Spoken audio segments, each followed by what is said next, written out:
Good day, friends. I want you people to watch the Orili Ebe Arabagana. They usually celebrate it once in a year. I want you to watch how Abagana people massively celebrate the 2024 Ebe Opota Abagana, Ebe Arabagana. In a good video, a lot of things happens. Different masquerades, including more food. Actually, Dr. Chris Ayakora, who particularly Kalakanogo, will be dedicated to the kingdom. Like it as well. Who coffee, but actually could remember his performance and his commitment towards tradition and culture. When you go to this video, anyway, I like it. Permit me to invite you to coffee Abagana. When you go down, I will inform Paloma Abagana. No, easy. Kairu is a hint on this very program after lunch. I am from Zara Baga, High Chief Dr. Thor Aneto Zara Baga. I am from Newa Baga. I know Baga, but what you call a person. We have the show their display only even their medicine. This is tradition. The hammer. And they haven't been up on permanent. Nobody did the other one, and nobody did the other one. I Chief Dr. Chris Ayakora. What you put a lack of Akano. Everybody can do the kingdom. All coffee at the tech. You are most welcome, sir. I will not take a war. I was a family video of people in the basic annual event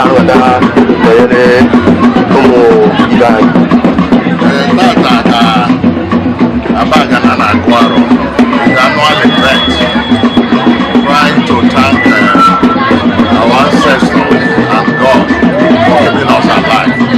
Edaro is annual festival of Abagana. We are happy to be here. We celebrated it for a long time, and it's an assembly of Abagana trying to pray to God, our gods, to keep Abagana safe, prevent people from encroaching into our territory. That's why we're here. What is your goodwill message to the good people of Abagana? My goodwill message to the people of Abagana is that I shall be well with them. You know, Abagana people are hardworking people. They believe in God. They are patient and they have perseverance. And they continue to work hard. I pray that Almighty God will continue to bless them in all on their endeavor. So Abagana people are very enterprising people. Any town you go, you don't find a Abagana person, you know that there's something wrong. All walks of life. In Anambra, we have the biggest medical profession. The most qualified medical doctors are from Abagana all over the world. So we're engineering, technology, we're all doing well. You know, so we have Abagana is a hard-working town where we pray and advise the youth to continue to work hard to maintain the footsteps of their forefathers. Thank you. Thank you. You are most welcome, sir. Do you have any message to the good people of Abagana in diaspora and also to the youth regarding to the Orili Edaro as in the cultural heritage from the forefathers? Okay. My advice to youth is to see how patient, to work hard, to embrace education. Yahoo doesn't pay. What you're looking at, anything that cannot sustain, cannot work. Work hard, learn a trade, and be patient. It's not all the Pharaoh that know Joseph. One day the Pharaoh that know Joseph will come. But you work hard, be patient, and then God will help you. Don't run faster than your shadow. So that's my advice. And to entire people of Abagana, I advise them to stay, be hardworking, continue to pray for God, for protection, because if care is not taken, it will be a endangered species. Abagana is bounded by 9 times, and the boundaries are not clear. Novia, Enugu Agede, Enugu, Abacha, Nimo, Eziowele, Omonachi, most of the boundaries they approach. So we pray about that they should have a think tank, people that will sit down and articulate the best way to handle the boundaries. Otherwise, Igbo is coming from this way, Nimo is coming from this way, so we'll see about that in 6 weeks. So we need to take seriously and work together as a team to move Abagana to promise land and to protect Abagana for our children yet unborn. Thank you. We are in 31st January 2024. Tomorrow is the 1st January 2025. So we have your new year wishes to the good people of Abagana, sir. Well, new wishes is a happy new year and prosperous next year. Next year will be better than this year. Amen. And we'll be well with our youth, and they will pass the exam, get good job, get promotion. People that are supposed to marry will marry, and a lot of things, a lot of goodies, and protection everybody. Thank you. What is your word of encouragement to the committee that sets up this Oriri Opota Abagana?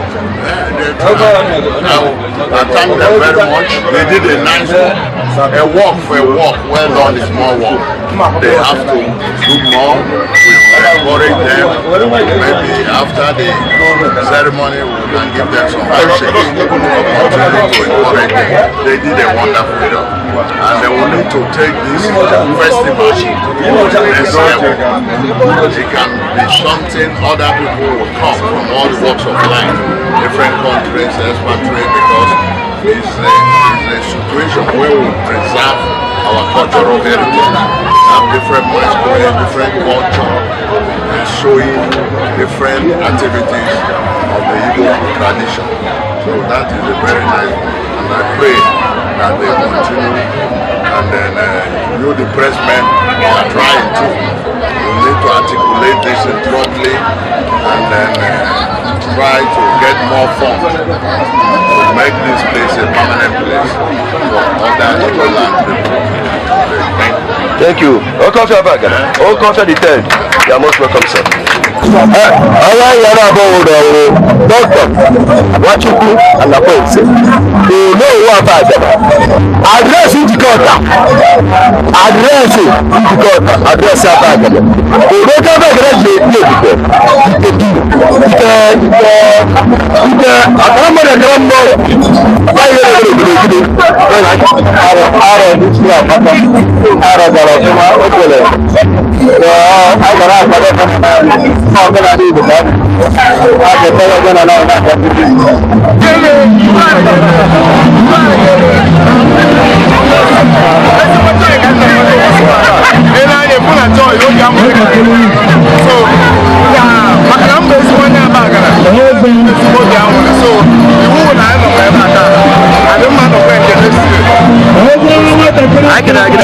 I believe in my heritage. I believe in my root.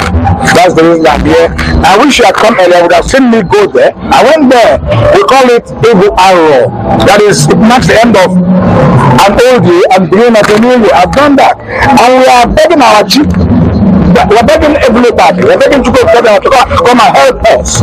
So if you say that it's not good unto you, then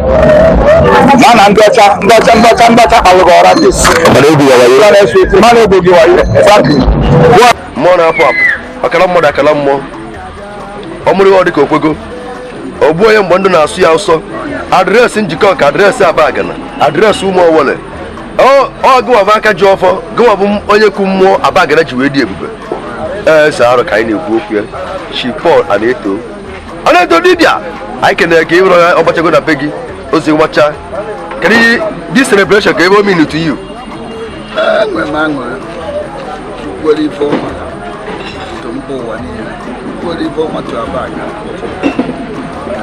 maka ibe ọ na-egosi iwu na ịkpata ata ka arụ Abagana si mekwa anyị si pụta ebe ụwa ọzọzi bụ agba n'iyi happy new year.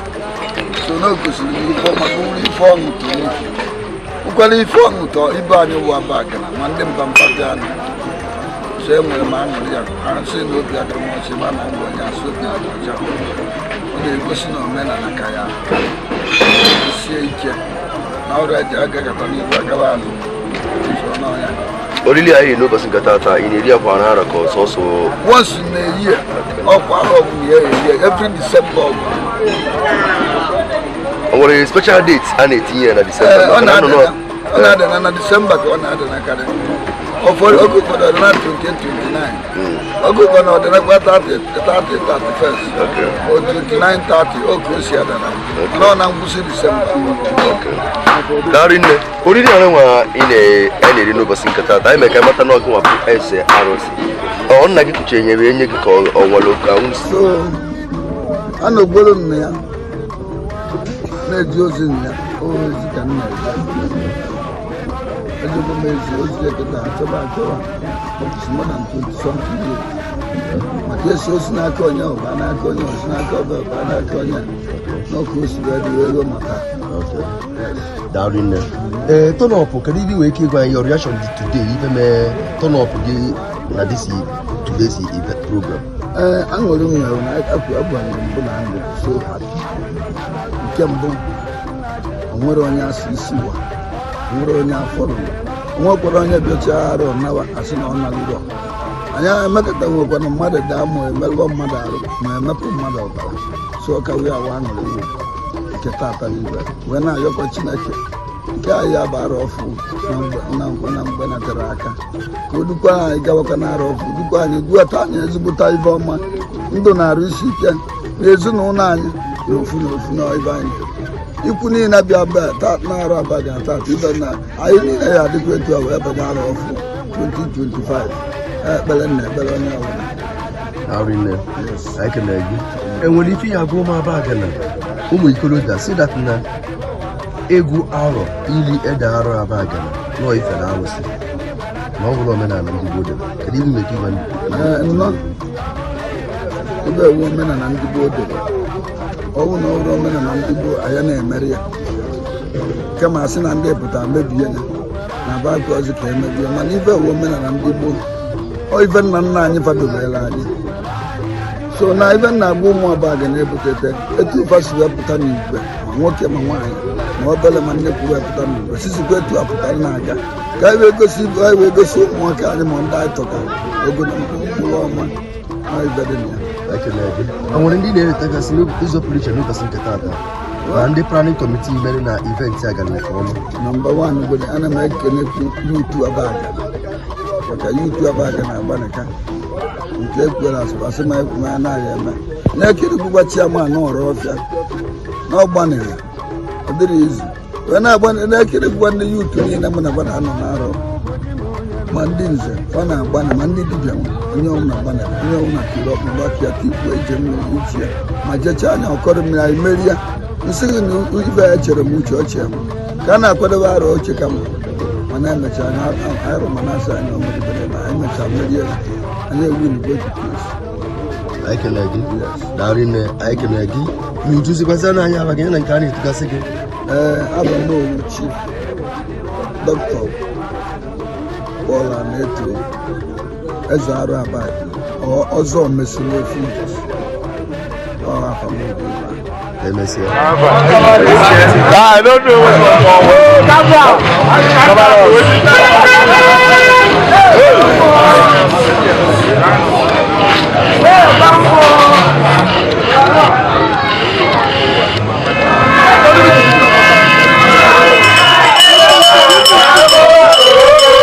Everyone hand knock it out.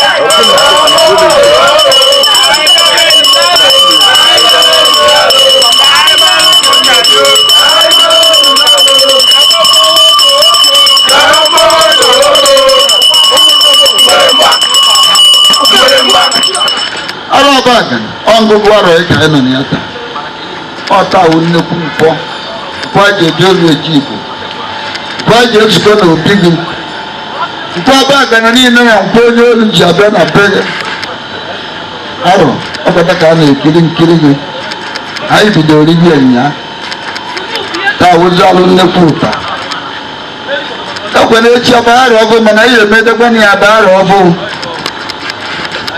o tiere mgbọsị abụọ ọzọ amaghasara ya ọ dị mma wee na-ayọ gị arụ Abagana ọkwa nzu ka m ji n'aka eji m nzu n'aka wee na-asị ka igbuola anyị ume gbuola anyị iyi bụrụ ụmụ Abagana na-egbotu 10 sekend makwa na onye ahụ gwara ya nọ ekwana ka anyị rie nke isi anya na-eburo ọnwa mmụọ bịa ka o mee na arụ iwepụ onye mmụọ ahụ ebe a nọ na ya ibe anyị eri ji ọ dị anyị mma na arụ anyị richa anya ude anya na-ede n'olu na-ede n'Igbo ịwụ arọ na-edenụ ọ bụ ụmụaka gị anya ụmụ kpochie na anyị ike na anyị ume anya mere anyị ma iyi anya eyi anyị onwe ajọ mmụọ na ajọ mmadụ na-egbochiri ụmụ Abagana n'ezi na-egbochiri ikwu anyị ibe anya n'esikwa na oke anya ya elu anyị n'esi na oke anya ya ekwesị anyị ekwukwa na oke Abagana ya elova okeba ya ekwesịba ọ na ndụ na ọ bụrụ na ọnwụ wee na-ayọ gị wara Abagana ọ dị mụ mkpa anyị ịmụ ibe anyị bụ n'obi ayọ gị bụ ebe arọ ndị anyị lụtara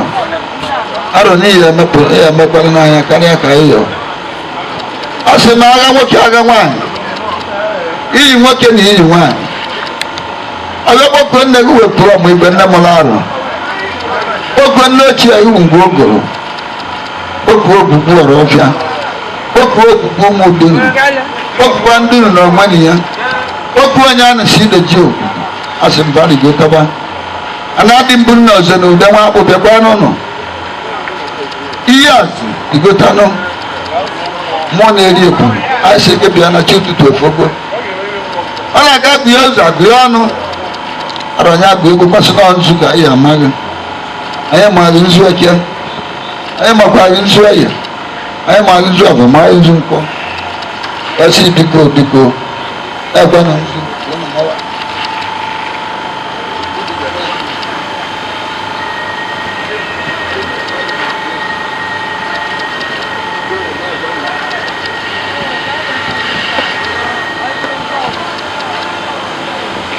Sama, coba tahu kita pelawat. Coba tahu kita pelawat.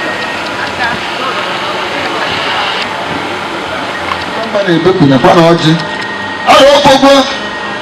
Aro chie fogbo. Aro ko to e bono eji. Oji ni kwa na ofo. Abati na ya bebo no bosi keta. Aro ni wo mu go. Aro ko na ki yani. Ekwena ka umama anyị ekwena ka anụ gbata n'isi anyị arụ ekwena nọ emechaa ụtọ anyị ka emeta ndụ meta arụ dị mma meta ọmụmụ nwoke meta ọmụmụ nwaanyị metakwa na ụba arụ Abagana ọkwa n'ibe anyị na-abịara anyị abịara ka igbuo nwoke anyị abịara ka igbuo nwaanyị enwere anyị kwuo nke onye maka ụzọ ayara anyị ụzọ chiri echi ụzọ kpochiri akpochi ara kwere ka ihe ọnụ ihe ara na-akwere ekiricha nkiri tata ọ na-akụtu oge ọga na-agba arụ ọfụ ara anyị erukwata otito divai ara nwere ibe ya n'anyị ara ume ya mere anyị ara iyi ya ejiri anyị ara bịara ekwu ọtụtụ ọnụ ọnwụnye ọgbanye ka nna ya nwasị na ndụ ndị nze ndị dibịa ndị ụmụ ikorobịa ndị ụmụ agbọghọbịa ndị nnyọmụ ndị ọka anyị ndị ụmụaka ndị ụmụara ube ya adị ndị onyonyo ube ya adịkwu ndị onyonyo ube ya adị ndị ọgbara ya ọbara na-adị ọbụla arụwa karịa ka anyị onye ọrụ enugbe ka anyị sikwu ihe emela anyị ya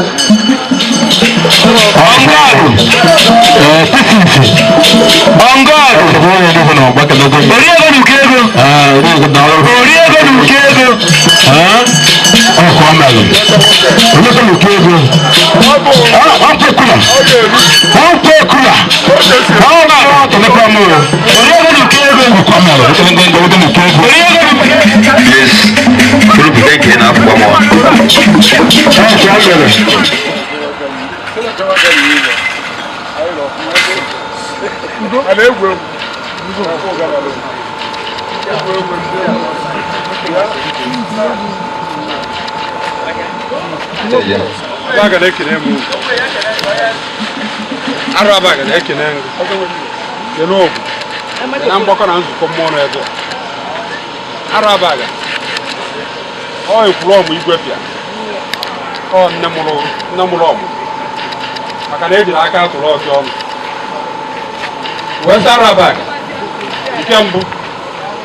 anyị na-ekene maka ọgọrọ afọ ọma gị anyị rigide ndụ wee ruo n'arọ wee na-ayọ ọgụ biko ọkwụ ụmụaka ka ya nwekwa ụzọ anyị si wee mebe ma ọ be nne anyị nwe onye jidere mmadụ ahụ ka oru ọzọ ebe ukwu ya dị elu anyị bụ nwa ndị ozi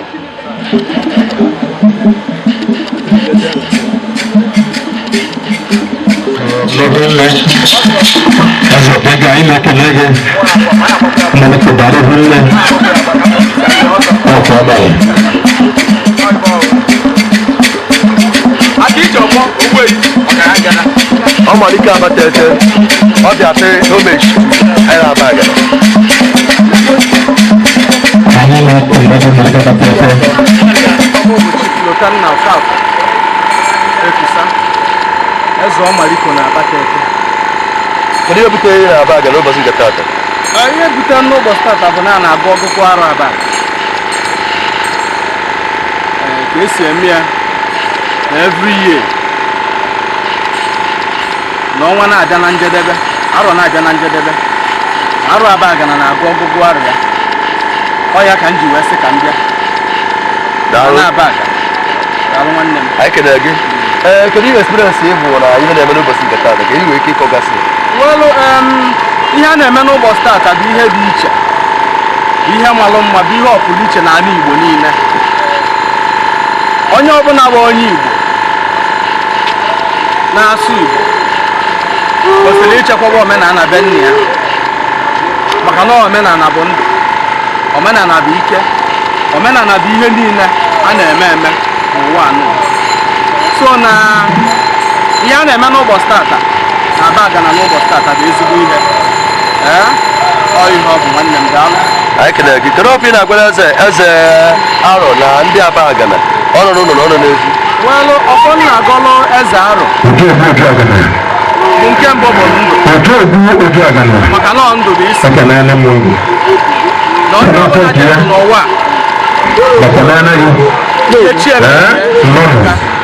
so na ndụ ya adị abaga na ndụ nwoke ya adị ndụ nwaanyị ya adị ndụ okolo ndụ agbọghọbịa ndụ nze ndụ ndị ọzọ ndụ igwe abaga na ọ ya adịkwuru ya na aka ji ọkọ niile nọ na ana abaga na ndị niile bụ mmụọ na ana abaga ụkwọ na nke bụ eziokwu na ọ ya abaala dara ikele gị wee maka nkele gị na a na-agụ ahụ wee site na ahụ na-abịa ikwe ficha m wụcha m amụghị gị nwa Chinyere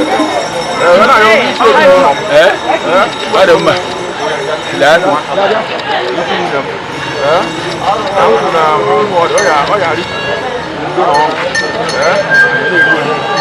lee n'isi nne m nsogbu ha mmadụ n'ebe a ọ ya dịrị onye ọbụla mma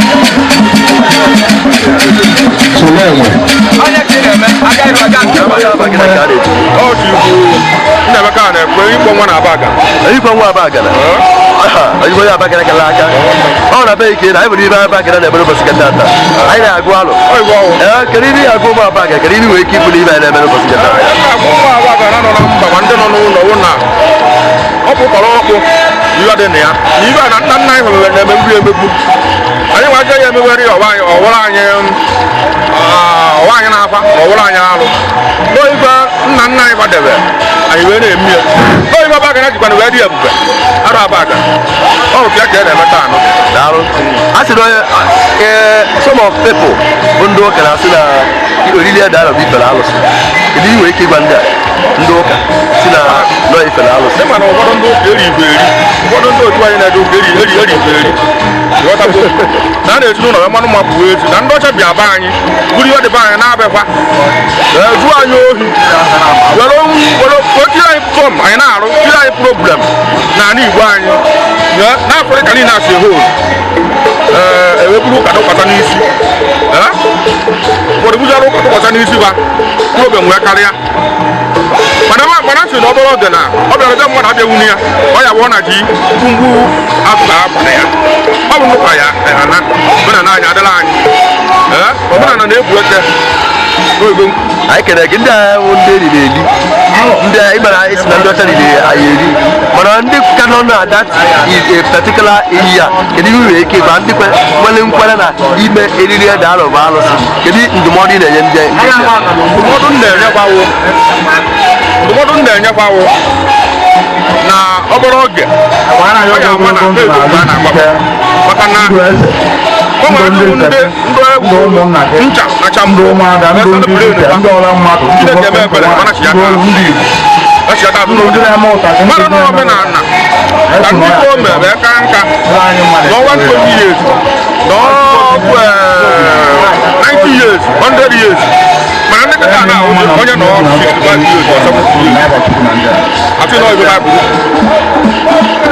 ụdị ahụ adịghị ihe mma na 120 years ọ nweta nke kwere na ya ọ bụrụ gala anyị kere gị eyikwa nwa aba gara anyị kere gị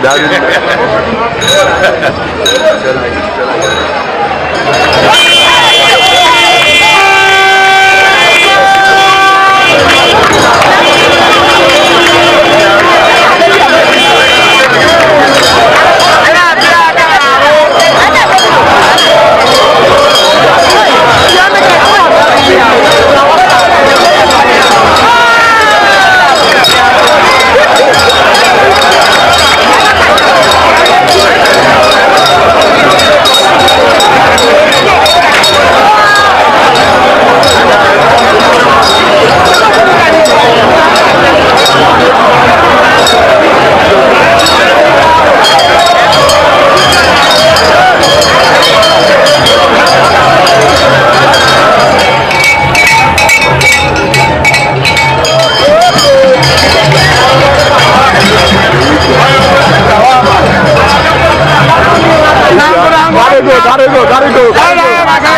go bar ka na go e ke ni ya go ma ba jo no do ne re si ke ni na gwan da ba ke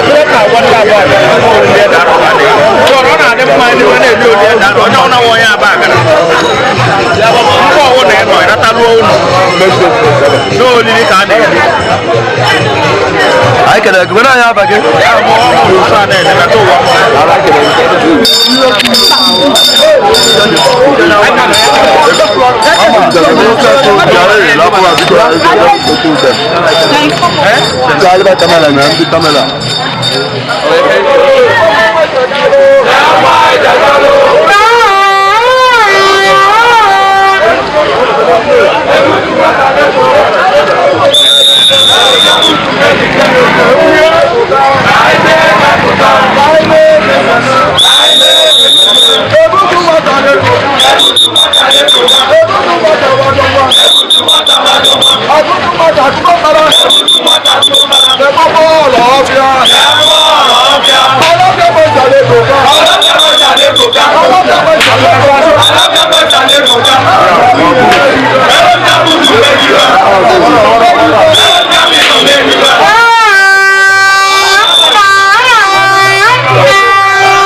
Makati ọgbanye. Makati ọgbanye. Makati dị mmegbe. Makati dị mmegbe. Ana adị mbuli. Egeri waya. Ana isi abagana. Biko ndị ruwa agwa biko bagaruge. Bagaruge biko ru. Ọgbọrọ chukwu.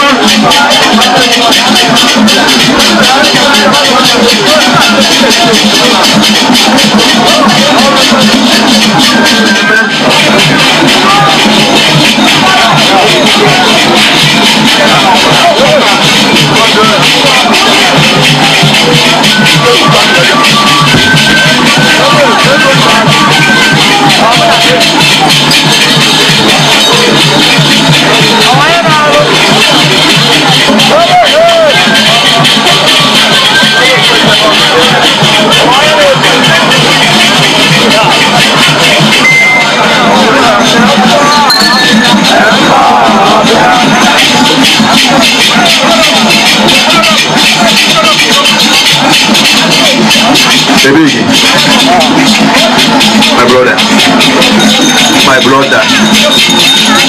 Madam, one mother. That one is. Everybody, I don't know the area. Everybody. Everyone have money. Also, what about your number?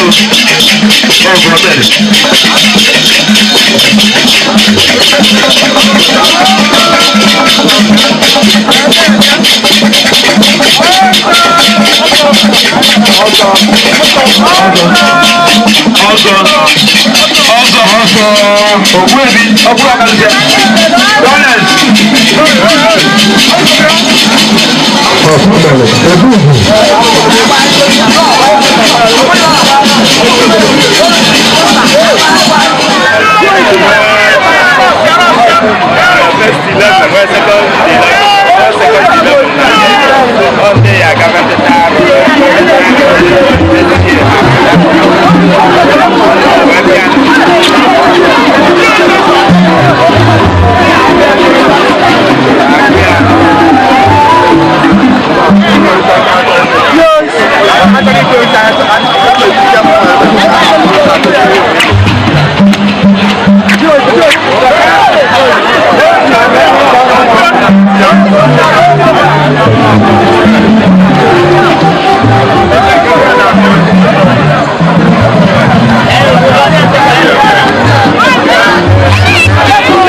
Hey!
Vamos,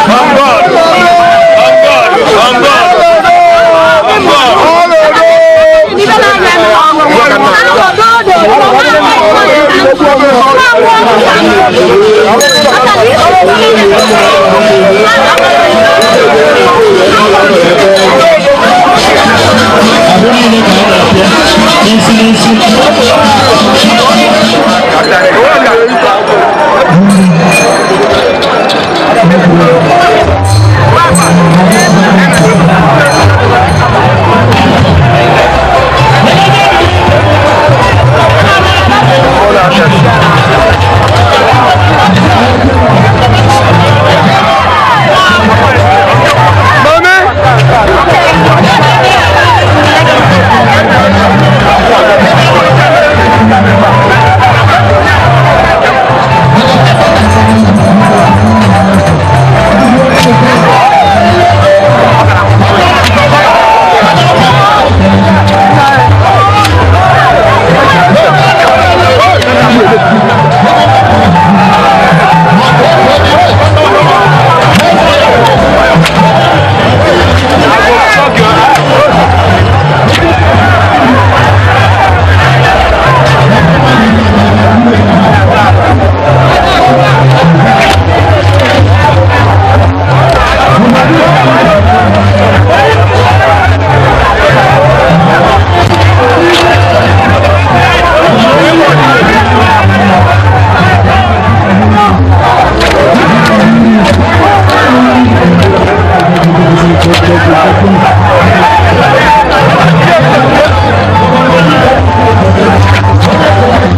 What's in the melon? What's in the higher apparat?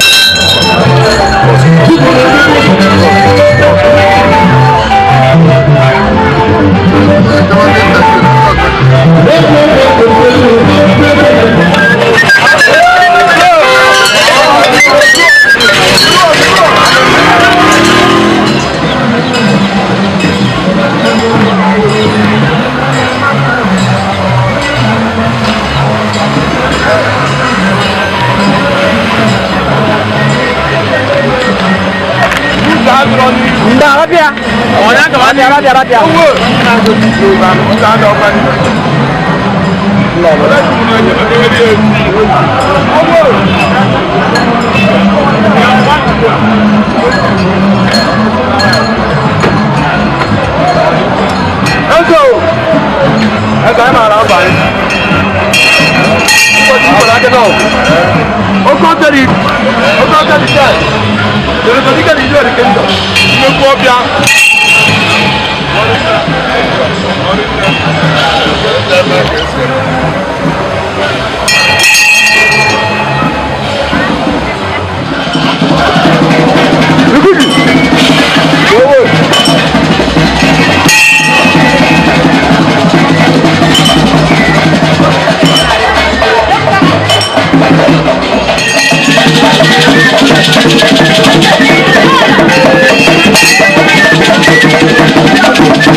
Ọkọ mi ọmọ yìí ìdìbò ní ọ̀tá.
Stop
Abaga na me birthday today.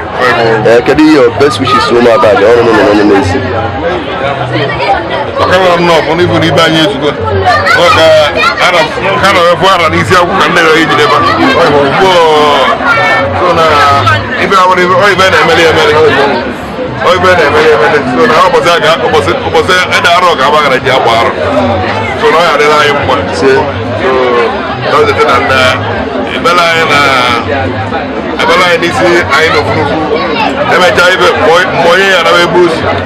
Who go you can go in Mokala and go to another hatch sauce. I can get out in the Capra about you like Gina. Chief was a coach, Chiapanas and a baba. Chiapanas and a baba. I can get out in like a sege. Emesia. Age of you I couldn't leave a bargain. I will get up a with your coffee bargain. Yana Chiapanas and them. Here I was on each other can never never. I cannot walk away. When I was a young one. I will go down around it. What you could you find him? We are somebody with it. I bought on any other bayano. Now to it. Nabagane to the one. Cobore to the one. What can I tell you? Chupuja, you go there, you put mother.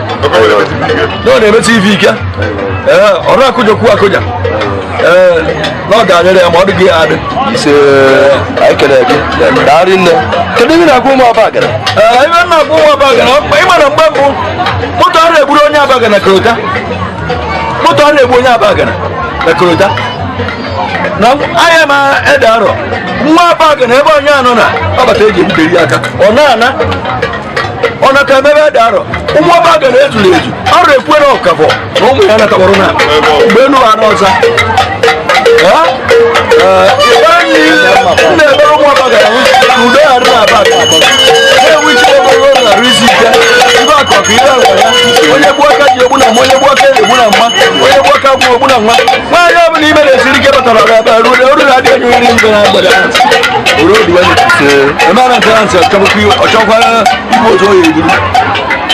I can get out in the graph. Can I have a glue once again? I'm chief. It's your puppy to Makusini Babagan. Makusini Babagan. Oh, you're not Tumba. Oh, you're not Tumba. I can get a message. Not in the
president, the Nollywood actor, barrister, Ifeanyi Azodo.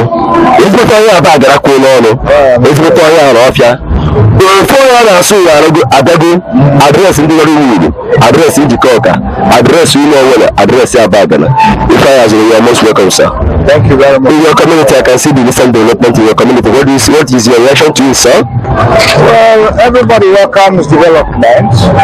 We all like development, and I'm very, very happy. I'm glad, and I am also proud because of the development that is coming. But I am at the same time urging our billionaires, our trillionaires to key into this so that the young ones that are coming will have a place to walk in. Let me tell you the truth. We have a lot of money, but they're not home. They should bring back their home. We call it Akuluono. They should start, mountain factories, industry, so that we stop talking about unemployment. That's just that. So that's it. What is your reaction to the youth regarding even those people that say that cultural heritage is idol worshiping? What do you have to say? Let me tell you the truth. Won't be tired anybody that says such. I believe in my heritage. I believe in my root. That's the reason I'm here. I wish you had come earlier. Would have seen me go there. I went there. We call it Ego Arrow. That is, it marks the end of an old year and beginning of a new year. I've done that, and we are begging our chief. We're begging everybody. We're begging to come and help us. So if you say that it's not good unto you, then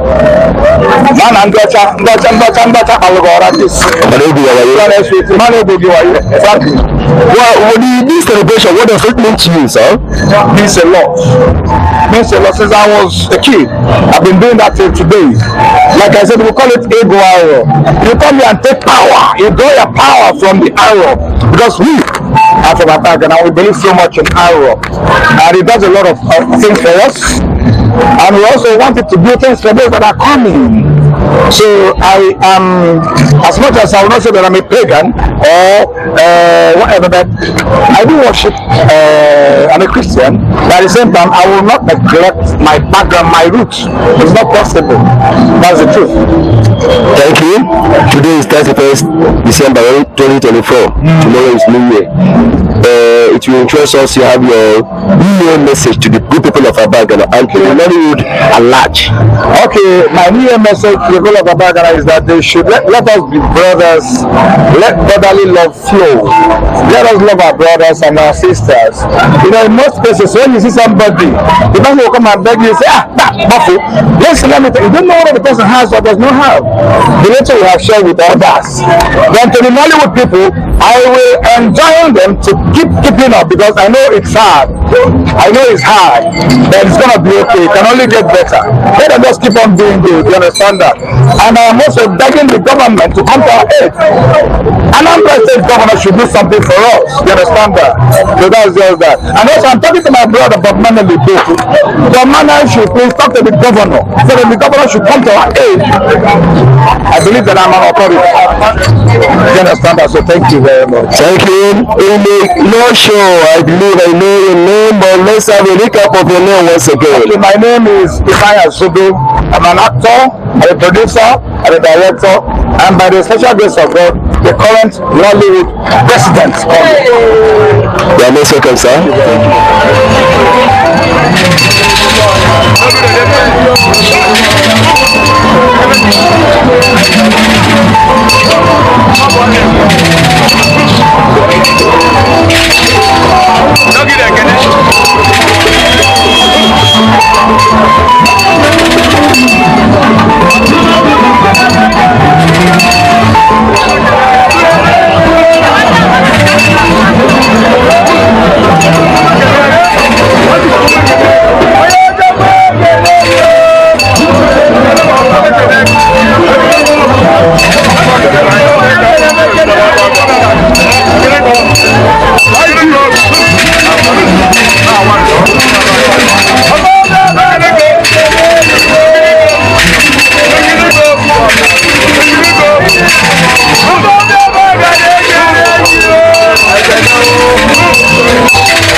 Oh,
Oyo